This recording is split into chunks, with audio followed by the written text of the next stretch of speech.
Welcome into the Thunder Basketball Universe presented by COOP Ale Works for the second straight podcast. We are all coming to you from very different parts of the country right now. I am in Las Vegas. Nick Gallo's back in Oklahoma City. Royce just got back to Oklahoma City. We've all been scattered around covering Summer League at different parts, different junctures. And right now, the Thunder is a total of 5 games into their 8-game Summer League stint. And they are 2 games now down in Las Vegas. We've got a lot to cover, a lot to recap. So I think we should go ahead and dive into it. Gallo, what has this been like for you watching? You watched the first 3 games live. Now you're back home. What's this been like for you?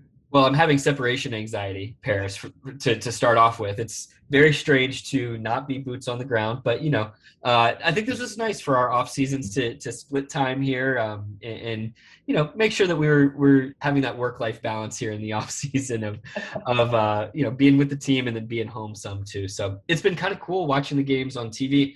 Paris, I just wish that I was listening to you and Chris Fisher and Michael Cage on the call.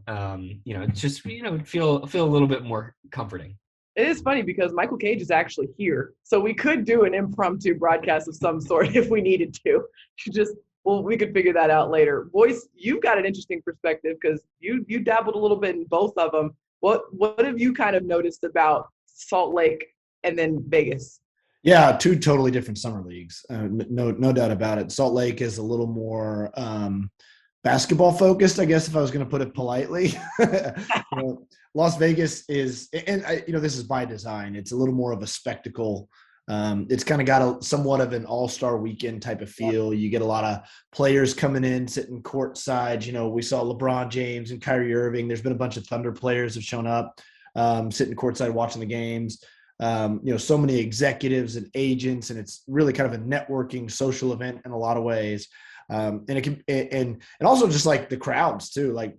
Salt Lake City had some really good crowds, but man, the Thunder's debut game in Las Vegas, just basically a packed building, especially the lower bowl. It was very full and a ton of energy for that game. It was really fun to be there. So very different summer league vibes between the 2 of them, and I think really beneficial in their own ways. I think Salt Lake, maybe by design, I don't know, but a great place to kind of get your feet wet and kind of get the feel of summer league. And then you move over to Las Vegas, which has got a little bit more of the the showcase feel. Now you kind of have the vibe as you go into that. Royce, to your point, I was just thinking about the game last night against Orlando, and like the first 5 minutes of that game, the Thunder operated as if it completely hit the ground running. And it just made me think about what you're saying about having that time in Salt Lake City. I mean, that was a well-oiled offensive product that we saw the Thunder operating in that first few minutes of the game against Orlando. I mean, back cuts galore and guys completely in sync and on page. That was a 2-way clinic, Nick. That first quarter was fantastic. And I think JJ Redick said it on the broadcast just specifically about Josh Giddey. And it was like, it's almost as if Josh Giddey played really well in the NBA last year. And to me, it was like such a good comment because that is the look that Giddey had. He's been terrific in all of Summer League, but especially just kind of running the offense in the game against the Magic. It was just so clear of kind of what a class above I think Josh is, especially in terms of his experience and just kind of understanding the NBA game and how organized. We talked about that a lot in Salt Lake, Nick, of just the organization level of the team when Josh is on the floor and, hitting those back cuts, all those simple plays that just kind of build up this kind of snowball effect of I think that you can have when you're hitting back cuts and the ball starts flowing and the movement's really good. The ball's touching everybody's hands throughout possessions. You could just really see that first quarter, I think, is really the way in the baseline of which I think the Thunder want to play like. That's kind of the style, that 2-way defense leads to offense type of style. Yeah. Sorry, go ahead, Paris. Well, I was just going to jump in here because I obviously wasn't in Salt Lake. And so I've only seen what has happened in Vegas so far. And it just makes a lot of sense kind of in the back of your mind. You're like, yeah, for a new guy coming in, for 4 rookies, it makes sense to not want this to be the very first place that you put on a Thunder jersey and step out onto the floor. There's a lot happening. There's a lot of commotion and pageantry and distractions around. And so you can tell that time in Salt Lake City was really beneficial to be able to, know what to do on the floor, the terminology, the vocabulary, and then also recognize, if I cut without the ball, if I move without the ball, Josh can get it to me. Right. Or like those sort of things, or keep my Players head are learning that very quickly, aren't they, Paris? Exactly. Or like keep my head on the swivel because a pass may be coming and I don't even know it. So like learning those things in Salt Lake City where it's really distilled down to just basketball, you can tell really helped the group when they got to Las Vegas. Well, there's also a realism to the experience that these guys are getting as well. And to Royce's point that JJ Redick made on the broadcast of, Josh was a high level NBA rookie last season. He clearly knows how to function as an NBA point guard. And so, sometimes those comments of like, he's too good to play in summer league or whatever, make it seem like, he's doing the fans a favor by playing or whatever. Josh and Aaron Wiggins and Jeremiah Robinson Earl and these guys that have come back and are playing summer league, despite having really good rookie years, what they're doing more than anything is providing a functional playing style for these rookies to come into so that they're getting actual good, realistic experience of what they'll actually be executing during the season. And as opposed to, you could come to summer league and get bad experience.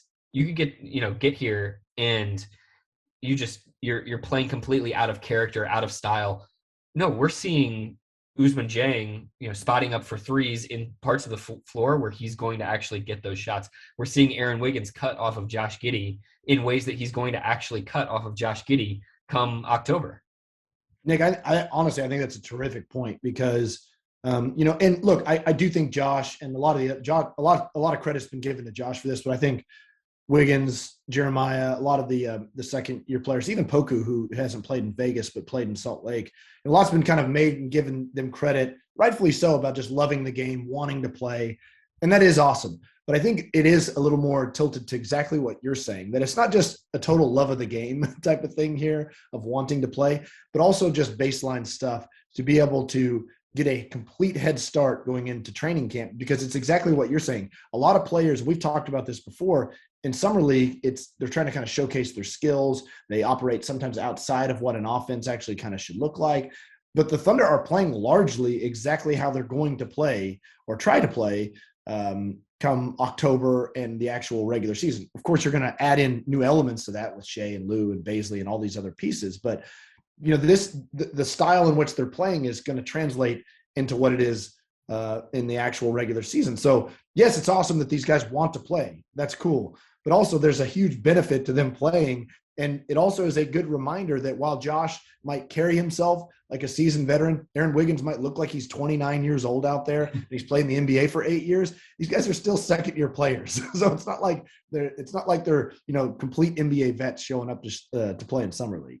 Yeah, and it's an investment. It's an intentional investment. Yeah. And it's showing up already in the couple of games that they played here in Las Vegas. You can tell that chemistry is starting to build, that cohesion that they're after out there on the floor really starting to show itself in different spurts of the game. So it's been really encouraging to see. We'll get into more of those takeaways here in a little bit, but something else I wanted to talk about, there were some special guests in the building. Royce, you hinted at it, but there was Shea, Lou, really the entire Thunder contingent sitting courtside in the Thunder's last game against Orlando. That is always a really cool sight to see. Mike Muscala was there extending behind the bench. I mean, there was just a lot of different Thunder faces, and I can only imagine that's a really cool sight for guys to see when they're out there on the floor. He looked like Coach Mike back there. I thought that's what he looked like. No, 100%. I think that is such a cool element of Summer League is the support that you get from, the actual veteran players coming in. Lou and who am I thinking of? Lou and Baisley were there game one.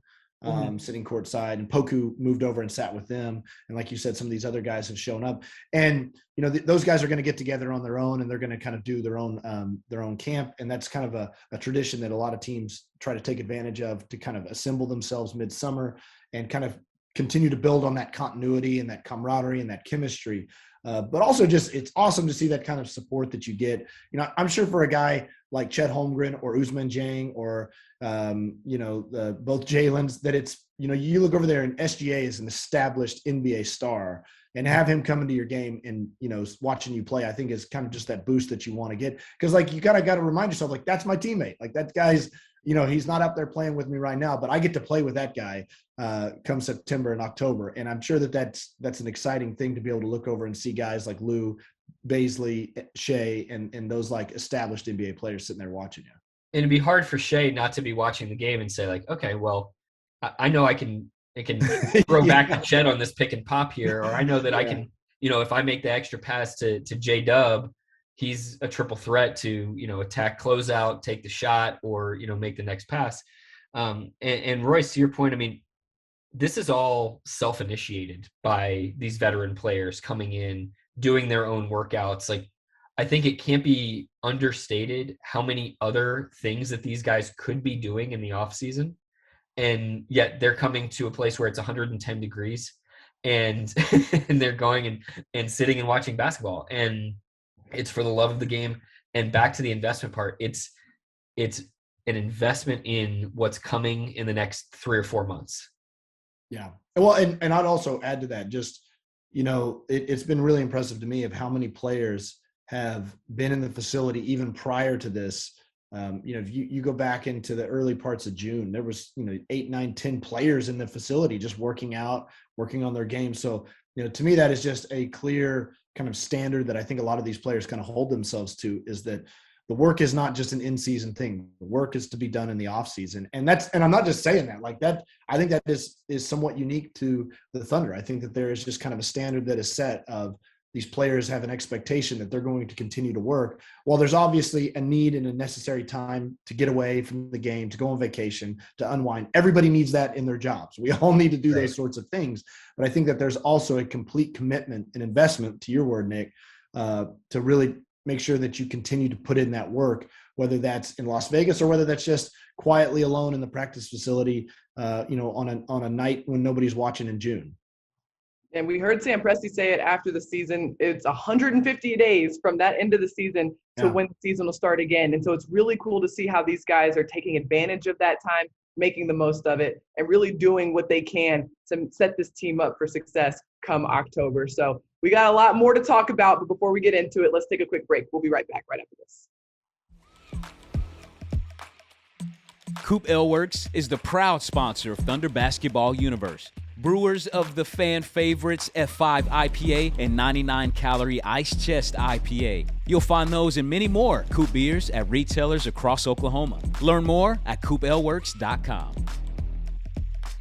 So we're recording this on Tuesday, July 12th, which means the Thunder has just wrapped up its second game in Las Vegas. They took on the Orlando Magic.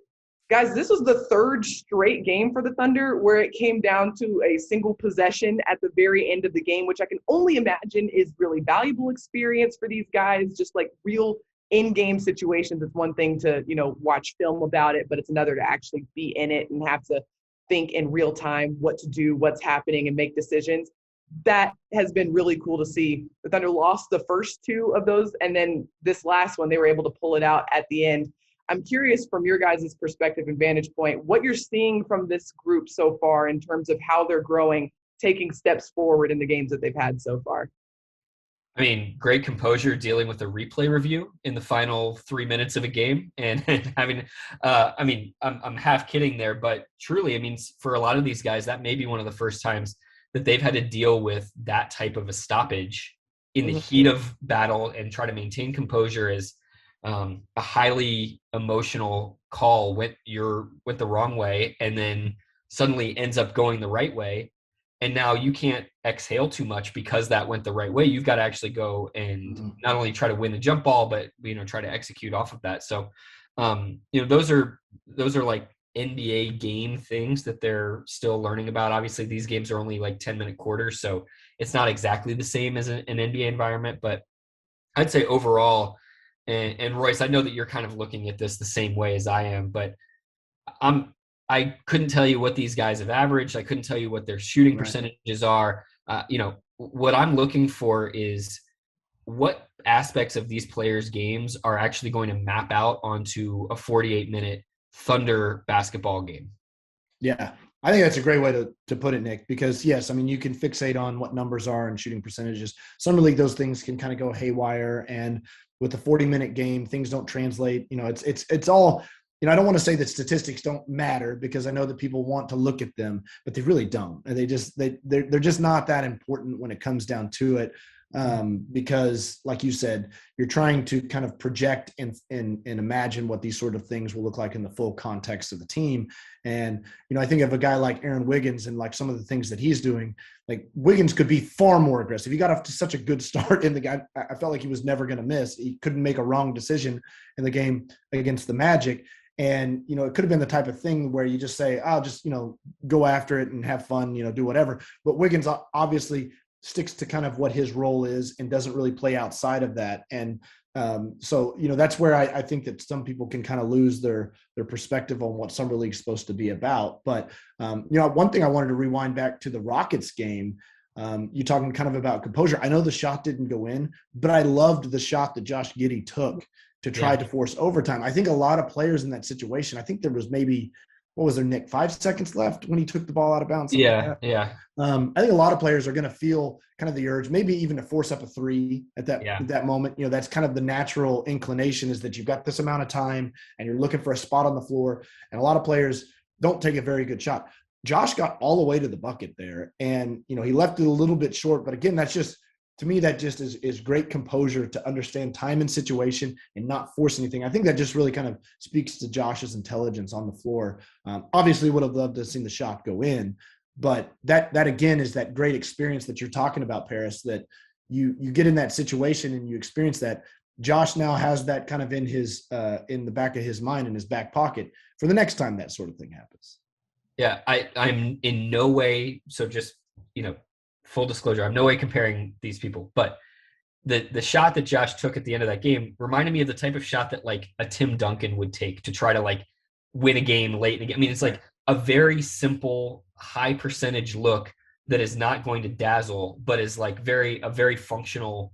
And of course, it didn't go down for the Thunder in this situation, but I agree with you completely, Royce. It's like the thought process behind that we need 2 points. And what we need more than anything is the highest percentage shot that we can get, not the most efficient shot. And sometimes that's where like the analytics gets all confused, is like, you actually don't need the highest, points per shot.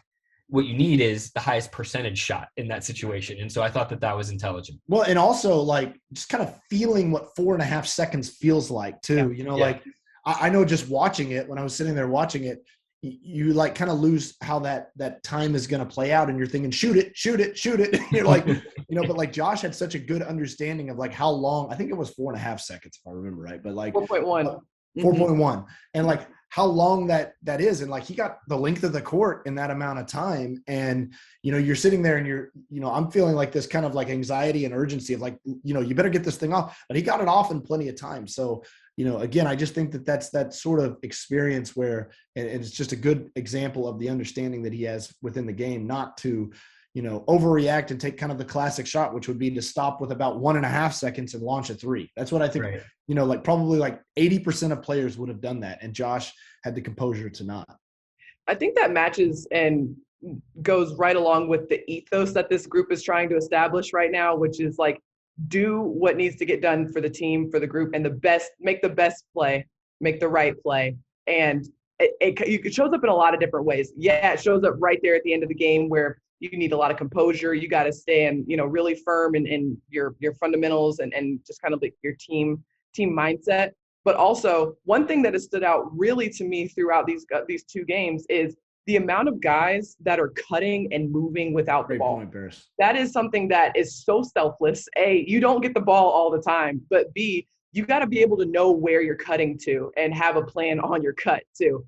And it's one thing to have a lot of guys who can handle the ball and pass the ball and look for the cutters, but it's another thing to have pretty much all 5 guys on the floor looking for those windows and that opportunity. And I think those go hand in hand with what you're talking about, Gallo, about these guys are looking to make the right play when they're out there on the floor. Yeah, I mean, back to, I know we've mentioned JJ Redick, who was the analyst on the broadcast last night, but he's very good, okay? Yeah, he was. And he was also like a little bit stunned about the ball movement and about the player movement, because at Summer League, you just don't see that. You do not see a 5-man cohesive offensive unit.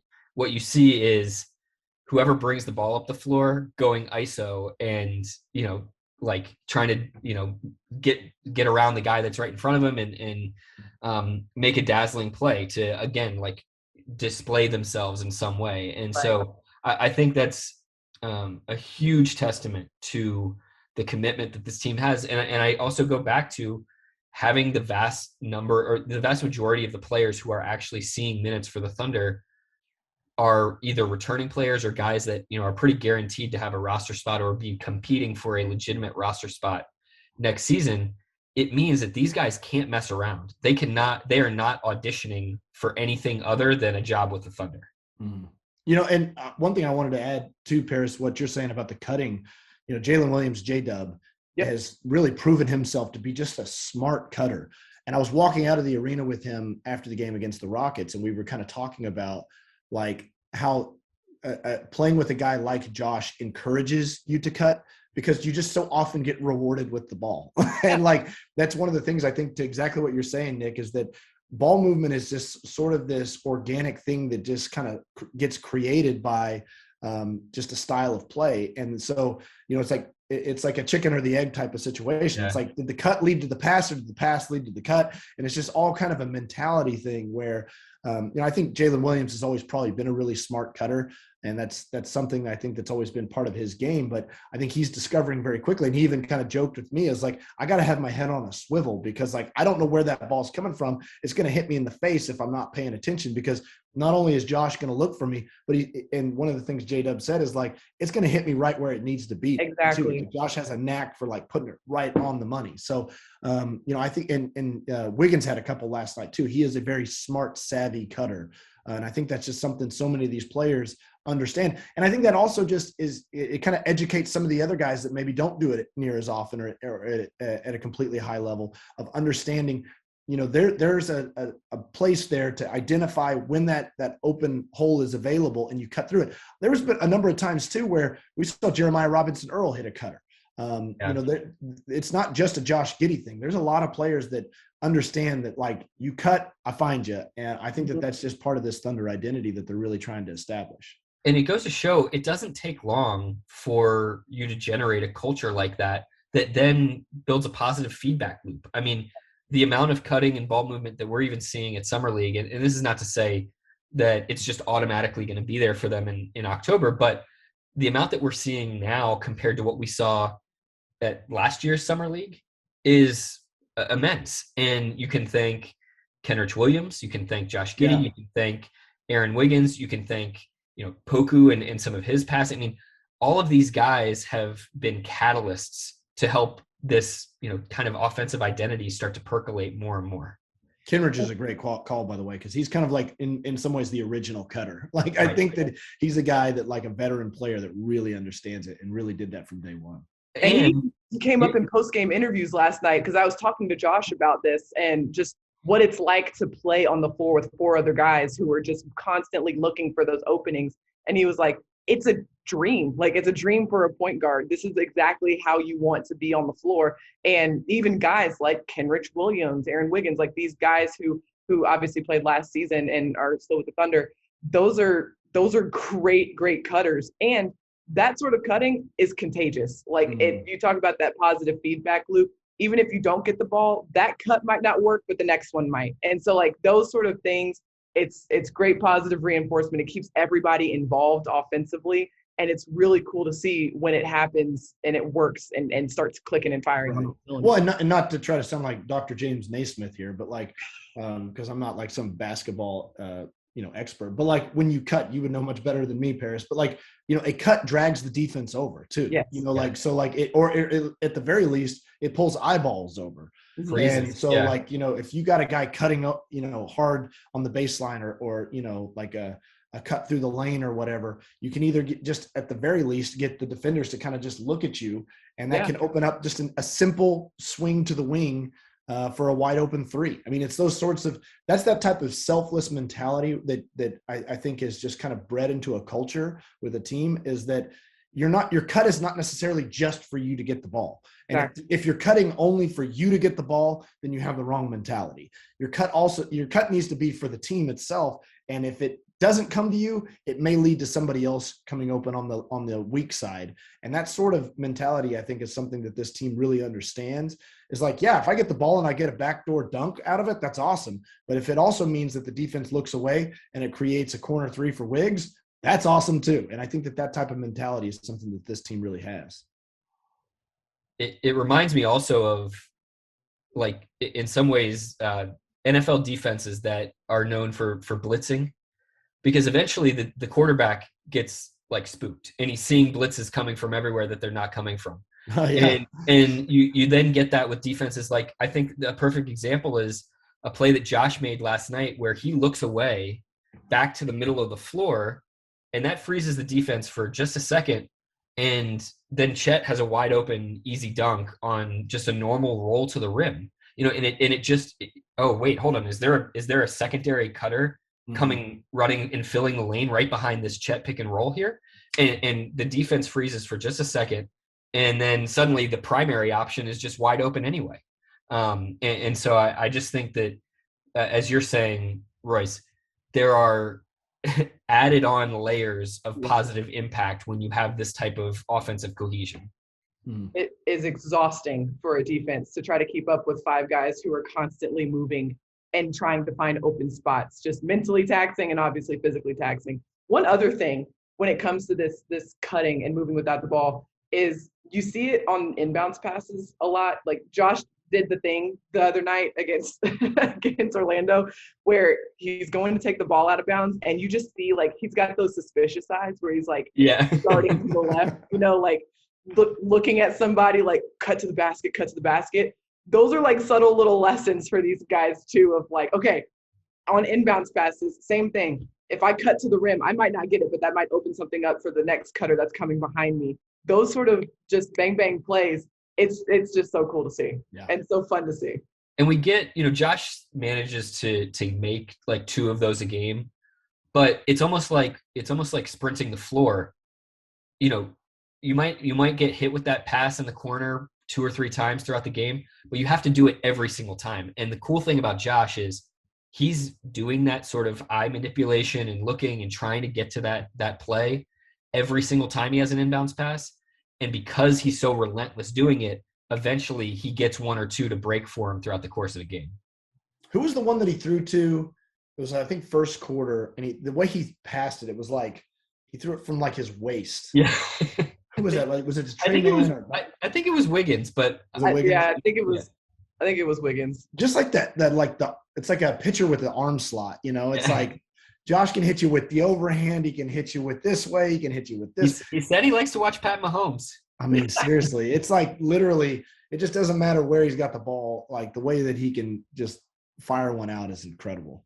I feel kind of bad because I've kind of gotten a little numb to the cross-court passes. And now it's like, those are such high level of difficulty passes that I'm just completely taking for granted now. I mean, it is crazy that you could just like watch a guy just fire an offhand missile cross court 45 feet. Yeah. He does it so effortlessly and on target that, I mean, that it's an incredible skill that he has. Yep. Don't even blink at it anymore. It's just natural for Josh, but these guys got a lot under their belt and they still have 3 more games to go. So here's what's on tap for the Thunder throughout the rest of Summer League. Like I mentioned, 3 more games here in Las Vegas. The next game is going to be Wednesday night at 7 p.m. Central Time. They're going to play Sacramento. You can watch that game on NBA TV, but be sure to come back to OKCThunder.com and at OKC Thunder on all social channels for all game coverage. But guys, before we go, today's a pretty special day here in Thunderland because it's Shea Day. It's Shea's birthday. 24, right? I believe so. Yeah, the big 2-4. Very good. Big old guy on the team now. Yep. It is just amazing to note how young he still is. I mean, he is just barely trickling into the prime years of his career. And so exciting to see all of this amazing young talent bubbling up behind him. And so the future is certainly bright in Oklahoma City. I mean, it's one of those things too, Nick, where players like Shea, he's got multiple years of NBA experience. He's gotten playoff experience, two trips to the playoffs, played in a lot of high leverage situations, a lot of high leverage games. And he's, kind of a seasoned NBA veteran at the age of 24. Right. And so Right. like he's experienced a ton already up to this point in his career, but is still an extremely young player, still into that, players under 25 category that so many of the leagues like next era of stars fit into. So, I mean, it's a kind of an incredible thing to think about that, like this guy is the kind of one of the old guys on the team. He's still just 24 years old. He's still one of the rising stars of the NBA. Yeah. The joviality that he brings, the lightness that he brings to the locker room in combination with the seriousness of his craft. I mean, I think about the story that Sam Presti told at the end of season interviews about, Shea being in the gym, immediately after being traded to Oklahoma City at, some late hour in the night, getting ready to, embark on this next step of his journey. And then, he's following through with that work in the offseason. He's showing up to Las Vegas to sit courtside. He's investing in his teammates. There's so much, and these are just some examples of all of the reasons why Thunder fans love the Thunder, and they are attached to these guys and to this team, because they've created a joy around watching the team. Yep. And they all have the same love for basketball, and Shea's got that in spades. Just a hooper at heart. One thing I was going to say is one thing about that story that I love so much, where Shea showed up to shoot at the gym. So they didn't even have any Thunder gear yet. Somebody had to go get him some. Like he was out there and he was just shooting just plain clothes. It's like somebody had to go be like, let me get you some Thunder stuff to wear if you're going to be in here shooting. You gotta wake up pretty early to get to the gym before Wilson Taylor does. Yeah, that's right. The Thunder's equipment manager. So yeah, it's impressive what Shea has done, and it's all a product of his work ethic. Well, happy birthday to Shea, the big 2-4. Hope he has a fun time celebrating here in Las Vegas, and says a lot that he's here with the team on his birthday. Could be doing a lot of other things. So great to see him courtside. What's on tap for the Thunder? Next game on Wednesday, followed by a game on Friday as well. Be sure to stay locked on OKCThunder.com and at OKC Thunder on all social channels. Thank you so much for listening. Be sure to like, rate, and subscribe wherever you get your podcasts. Thank you so much to our special guest, Royce Young, and to our producer, Matt Bishop. And until next time, Thunder up, and catch you later.